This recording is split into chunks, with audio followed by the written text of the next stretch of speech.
We're doing the Housatonic float today. There's several floats that you can do, but we're going to do one in Stockbridge. I call it the golf course float. It takes a couple of vehicles to do a float. You could actually do this one with only one vehicle, though, because here in the golf course float, we're only about a mile away from where we're actually launching. But in reality, the river's going to float about 8 miles to this point. It's always interesting to figure out how you're going to do your recovery and your launch. In some places, things are clearly marked. In this case right here, we're making do. But this is done by a lot of people. Hank has pointed out a cow cutout back there. New England's dairy heritage. It's a classic. Gotta have that stuff.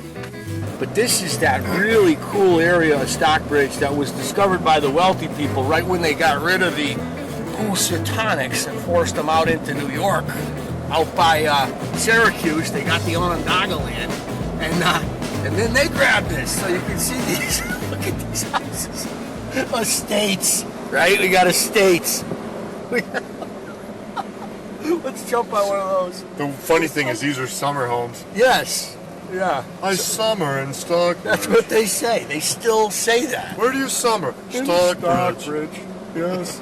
That's why we're going to the Red Lion later. We're going to mix with the what do they call them? The movers. I might and have shakers. to have a mint julep. We got to. Here it is. Here's why we're here. There's the Housatonic. We're going to be going onto this bridge in about 2 hours.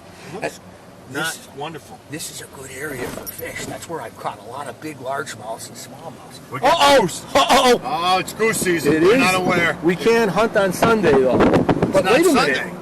It's Saturday. You didn't bring it, did you?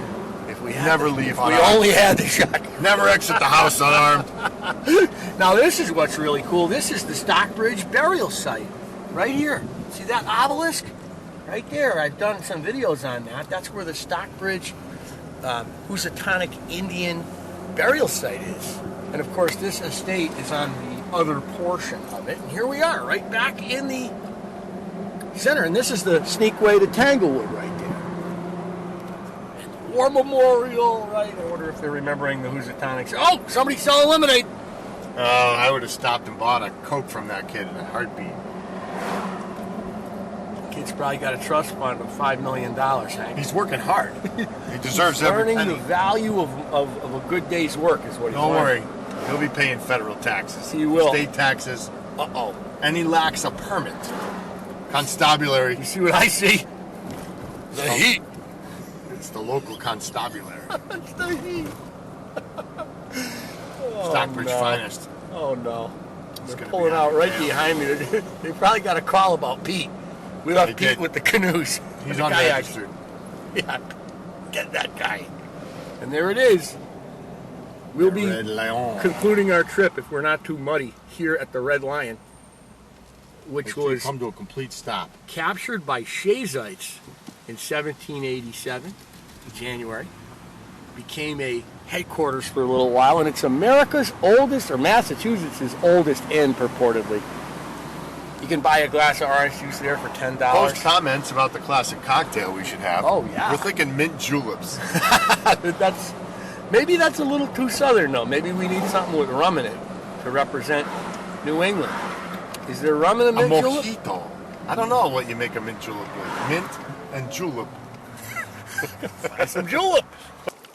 So we got a lot of good water here. I found a big snapping turtle on this last year when I was floating. Yeah, it sure is. There's a nice little backwater right The Rapala, This is the kind of trip where you're fishing for bass and you catch like a 24-inch trout. oh yeah, Oh, there's one. he's on. Yo! Nice smallmouth, lost. One jump and he was gone. We're starting the golf course right there. Watch it. There's going to be balls coming in. The old wild pumpkin. Wild pumpkin. Now a pumpkin would be a native plant. They're not invasive. They're native. But they don't go wild. We don't see them wild anymore, no. Domesticated long ago.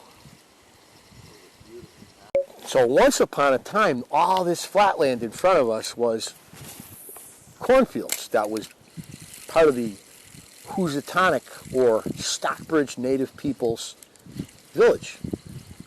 And their village is right over where you see those big pines. Not that far away.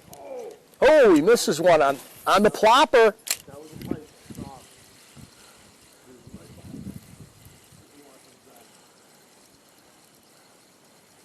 The whopper plopper. I got whopper ploppers laying all over. I got to grab one myself at some point soon. That was a pike. Stupid long tail came all out of the water. So when you're fishing, memory always comes into play. And you might remember, as I do, a couple of pike that came out of this little area right here. One caught by Officer Pike and one caught by me. Well, it seems like an incoming stream like the one that we've got right here is a perfect spot for pike to do their thing. We got some silt here that's brand new. Rivers are always changing. That's one of the cool things about them. So I throw in there with the spinnerbait into this slough. It looks a little shallow now, you know, because the rivers are always changing. As I said, rivers are always changing. But I'm going to gun it back up there, get close enough to that cover to see if maybe somebody's there that wants to come ripping out and attack.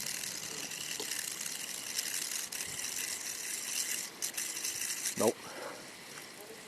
I remember going up that last time. But now, because of the floods, we have a situation where the sandbar has gotten a little higher than it was. Stand man on too. We got a double. Oh, there's a largemouth. Got off at the boat. Nice smallmouth Hank's got. I let mine sink here, and like I was telling you, that's a good smallmouth.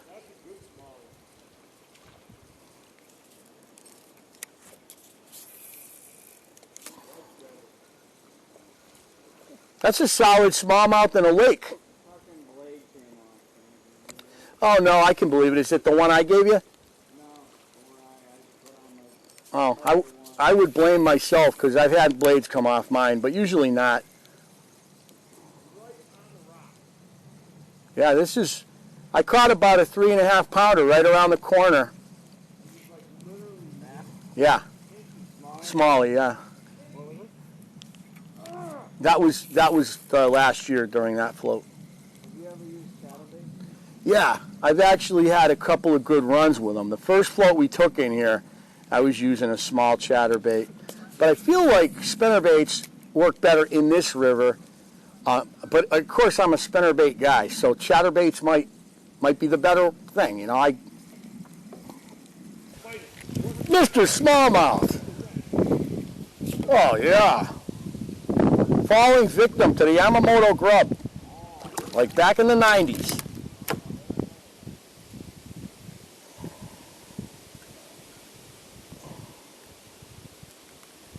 Oh, bestial. Got a knot, and this smallmouth picked up the grub. So, in other words, I'm working on a bird's nest, and Mr. Smallmouth just came along and just grabbed my grub. Yeah, they're definitely into the grubs today. They seem to like them when they're not even moving. Yeah, it just sits on the bottom. He just ate it when it was sitting on the bottom. Like, why were you doing that, smallmouth? Did you just do that because you wanted to mess me up? He was hot. Oh, it's a decent smallmouth. How funny is that? That was like what we saw at the Black River. Remember when I caught that one doing the same thing? Oh, the shot? Yeah, well, we saw a fish chasing another fish in shallow water. So Hank just fired at it and got about probably a pounder, pound and a half. Not a bad smallmouth. I'm piking. Pike roll? I'm piking. No, this is a pike. He's got that look. Oh, yeah. Pike roll coming along. Pete, I'm getting, he's having his way with me, turning me around. Oh, really? But he's not caught in any, like... No, he didn't get in the wood. Look at him. Pete. Is he good size? He's like 28, 29, 30. Come on. No! Damn, Stan. Luckily, I got that on film.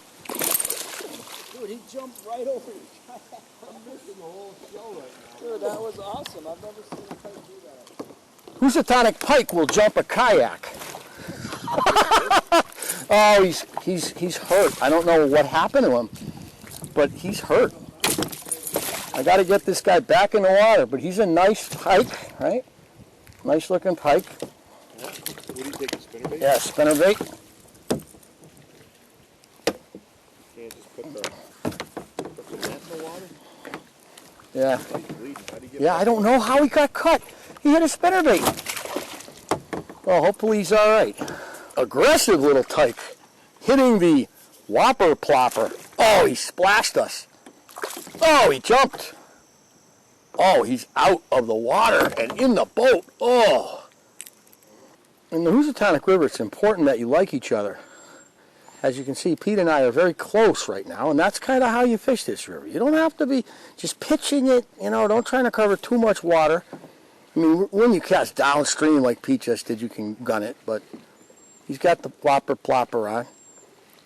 Yeah, let's put it this way. There aren't a lot of overhand casts, or as many as normal. Right. Great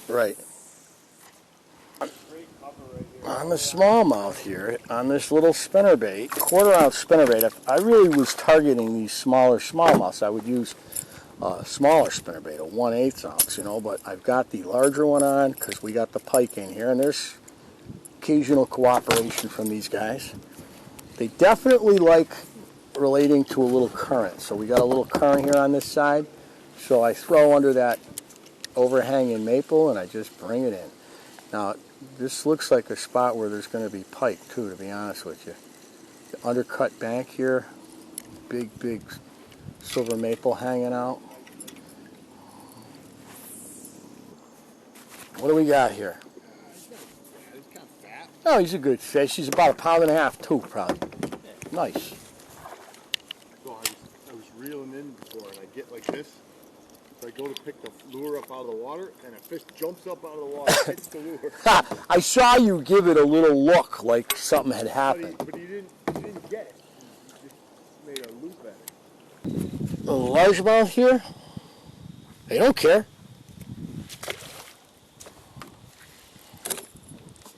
Nice cast, Pete. I was going myself. Actually, sorry, you had a better angle than No, you had a good angle too. That's a solid bass right there. Is that a largemouth?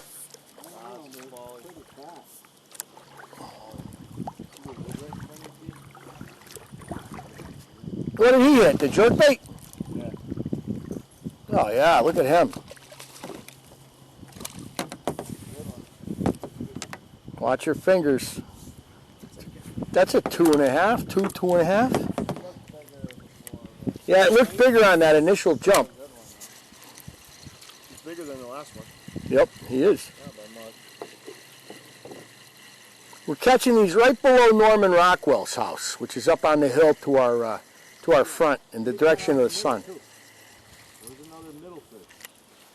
Hank is a huge Norman Rockwell fan.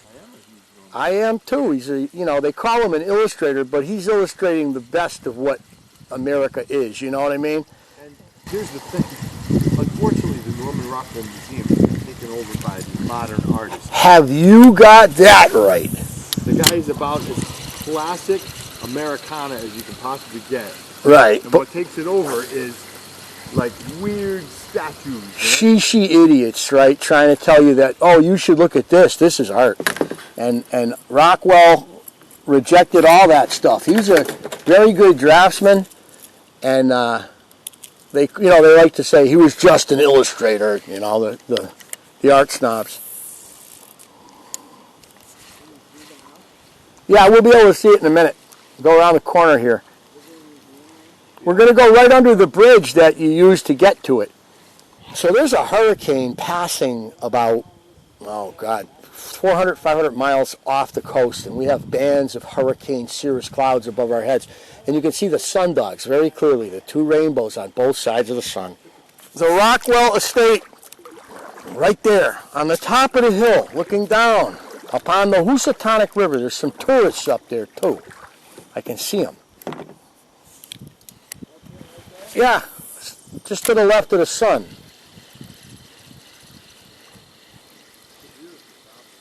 sure is. He's got Housatonic frontage.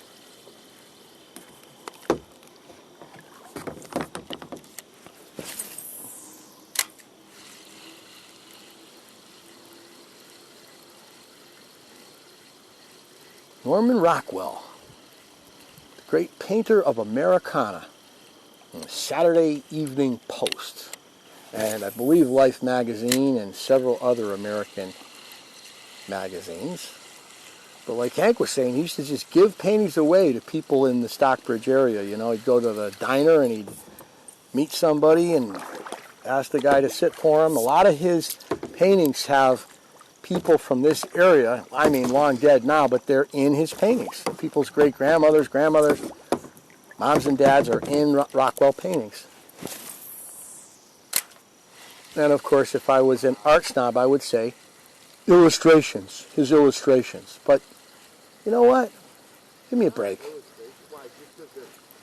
Yeah, because they're, you know, at the time the world was full of, you know, that was surrealism and abstract expressionism and everything, and the great American artists of the 20s and 30s rejected that kind of thing, and they went with basically American history, American, you know, like you said, Americana, and illustrating classic books. N.C. Wyeth, Andrew Wyeth, Maxfield Parrish, Pete's favorite artist of the time. He did the cover art for the Moody Blues album, The Present. Pete, remember that? I don't know that album. Darn it, Pete. You got to keep your eyes open. It's very calm now, so we can see the water move when there's any fish. And I just saw what looked like a decent fish react up here where Pete's casting. Looked like a good fish. Now this river's got a lot of carp in it and bowfin that get really big. So it could have been any of those, but it could have also been what we're looking for, a northern pike. Pete just got a pike to bite, so now he's got his fire back.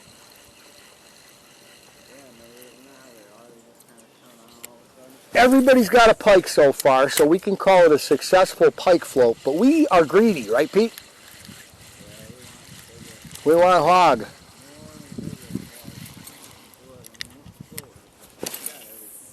Doesn't it? And you think about it, we're starting out in the center of a town. We're going by the historic Norman Rockwell, you know, whatever you call it, Norman Rockwell house. Yeah. Nice. Pete's on. My boy. Nice pike. Better than the last one. He's right on the shore. Oh, no, that was a hog, Pete. Pete, that was a 34, 35 inch pike. It was. So we got a nice little stream here. The current is moving us right along, and there's a lot of smallmouth in this area. What? And this is really, I think, like probably the second or, well, third best probably of the other floats.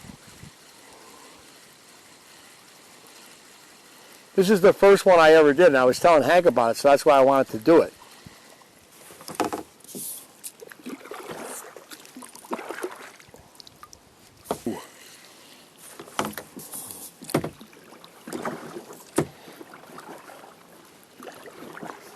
Oh yeah, look at that thing, Pete. It's like a Frank Lloyd Wrong.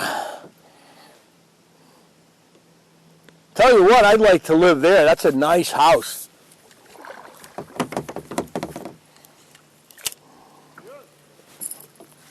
Oh, he's got himself a smallmouth up the river. He's got the lizard on.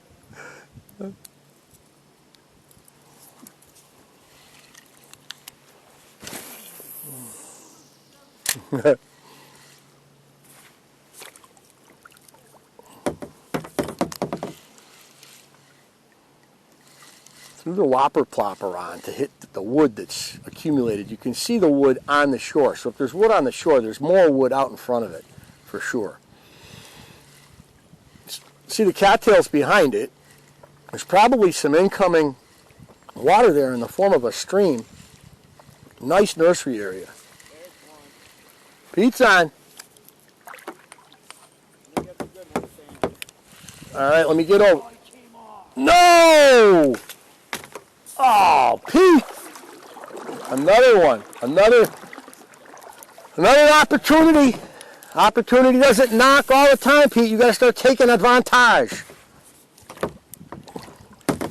Yep. We can go beyond the bridge. It's a reservoir.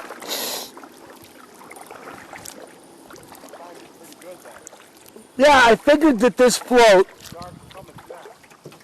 Right, I figured that this float would be a perfect float for the amount of time we had. I think that if we had gone down to the lower one, we would have needed a couple more hours. So, there's the bridge at Glendale that we're going to pull out on.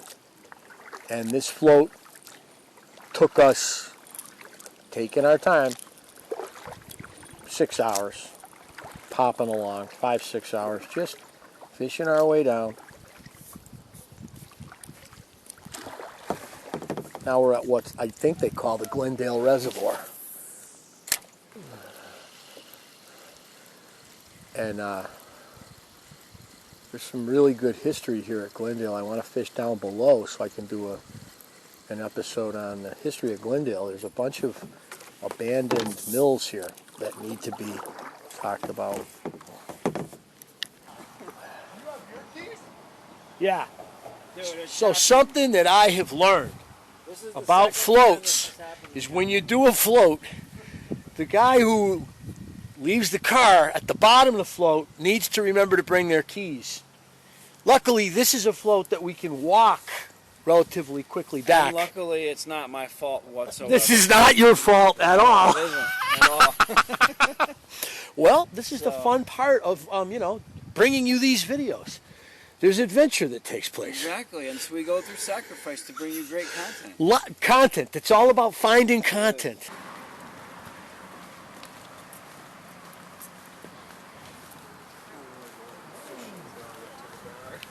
We're heading for the Red Lion. We feel like after that float trip, we really need an opportunity to unwind with the locals. The relatively famous Red Lion Inn, home of the Lion's Den pub. The Red Lion Inn has been in operation for a little bit of time. In fact, longer than the USA's been the USA. The Red Lion Inn was occupied by Shazites in 1787, January, before the Battle of Sheffield. It's definitely been around to be captured by Shazites.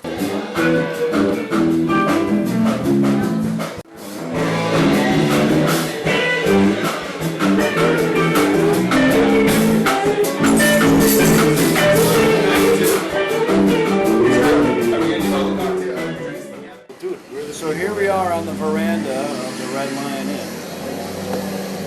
One of the classic places in all of American history. So with another float in the books, and Pete, you brought us down the Black River earlier in the year. Yeah. So we respond in kind with our own Massachusetts version. It was a great float. And honestly, I think we hit it on a kind of a bad day. Yeah, which You know, honestly, the thing about the bad day, so I missed 2 or 3 pike. He didn't get a couple in the boat. Like, a little hook set here and there. Could have been We're a heck like, of a lot we different. each got 4 pike. Right? Pete had a chance for 3 or 4. You had a chance for 3 or 4. All the ones I lost were like probably definitely 30 or better. Now, I had 2 at the boat that swiped at me, and the one I caught. I saw with my eyes, like 3 or 4 times, a pike hitting my lure and not getting go. So, Pete, clearly we didn't leave, and they turned the lights on. I mean, they were leaving the lights out thinking we'd leave. We did not. Is there like service out on the porch? I haven't seen it.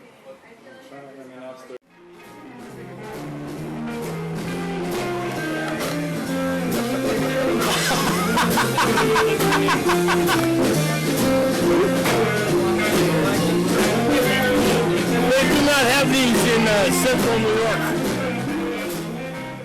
Well, he made foie gras by ramming maple syrup down the throat of the geese. So he created a maple syrup foie gras, which he then sent to all these five states. That's like borderline abuse, isn't No, it? it's like full on abuse. But it's foie gras is one of the most expensive. So first of all, maple syrup in Europe is worth like. I'm bringing over a gallon when I go to He Ireland. sent this You'll to pay all for your whole these trip chefs with in it. Europe. A whole Like gallon? This is the best foie gras we have I've ever. never had it. It's good. It's I've had it. It's good. It's kind of like, have you ever had like pate? It's today's fox gentleman. Yes. Hell yeah.